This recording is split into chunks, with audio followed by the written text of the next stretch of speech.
Okay, everyone, welcome to the show. It is lovely to see you. Got a dog on set today, and I do not have a chair just because I had to shovel quite a bit of snow for a couple of hours this morning, so the old back is a little tuned up, you know what I'm saying? So let me give you this video might be the most helpful thing that is gonna be very brief, but might be very, very helpful to you one day.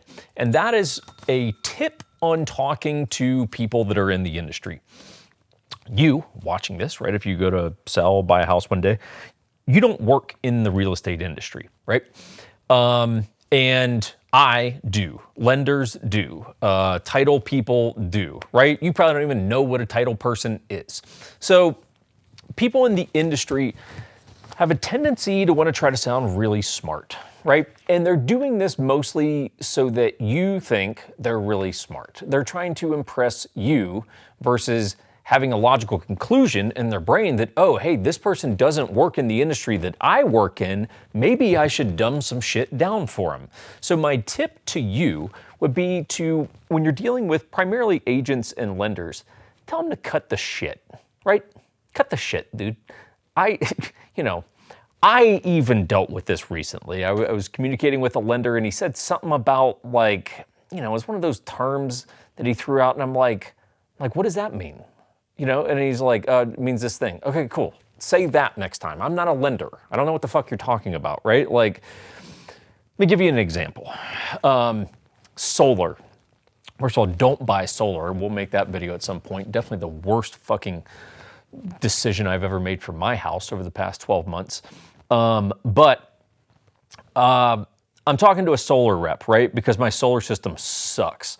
And I'm talking to him, right? And he starts throwing out all these, he wants to sound really smart, right? Which is his way of being able to have plausible deniability against a piece of shit system they put on my house that now my power bill is like almost the same thing.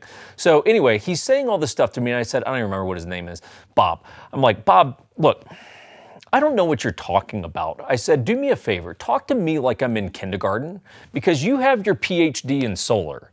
I have a fucking pre-K education. So do me a favor. I'm giving you permission. You will not be insulting me if you talk to me like I'm a solar idiot. Please talk to me like I'm a child so that I can understand what you're saying. And that is what I would recommend you say to people in the real estate industry when you talk to them. If you talk to an agent, whether that's me or someone else that's in your area or whatever, it's just be like, hey, look, dude, I don't buy and sell houses for a living. Please put things in a way that I can understand them. Agent should go, cool, copy that, got it, cool. Earnest money. Hey, we're gonna need to get your earnest money is. Let me explain what the earnest money is, right? It's like good faith money, right? Yada, yada, yada. Here's when it would be refundable. Here's when it's not refundable. They should not assume that you know these things because again, you don't work in the industry, right? Lenders in particular, you need to say this too because they're dealing with financial terms and regulations and all kinds of shit. So that is my tip for you today, my friends. Tell them to cut the shit. Talk to you like you're a human being in terms that you can understand. That's it, everyone. Quick bourbon, maybe not even a tip, maybe a tip here, actually. So I got this actually for Christmas. It's Bardstown Bourbon Company.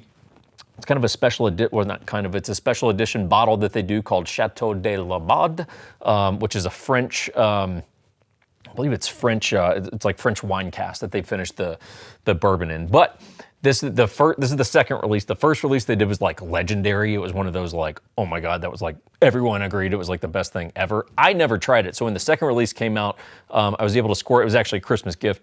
At 155 a bottle, I don't think it's worth it. I don't think it's worth it, my friends. And I feel the need to tell you this because, again, if you're in the bourbon game, hey, this was definitely like a desirable bottle. And in my 2 cents, the first one allegedly was the one to get. The second one was like, hey, look, it's good.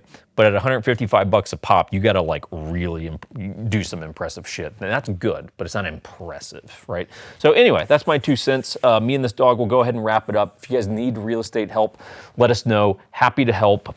We operate all over the country, and we're actually working on growing our business. We're actually making an attempt to grow the business right now. So we would love to help you guys out. If you're a real estate agent that watches this and like the vibe around here, you can message us and we can chat as well. But anyway, subscribe to the channel, drop a comment here and there. We'll see you guys next time.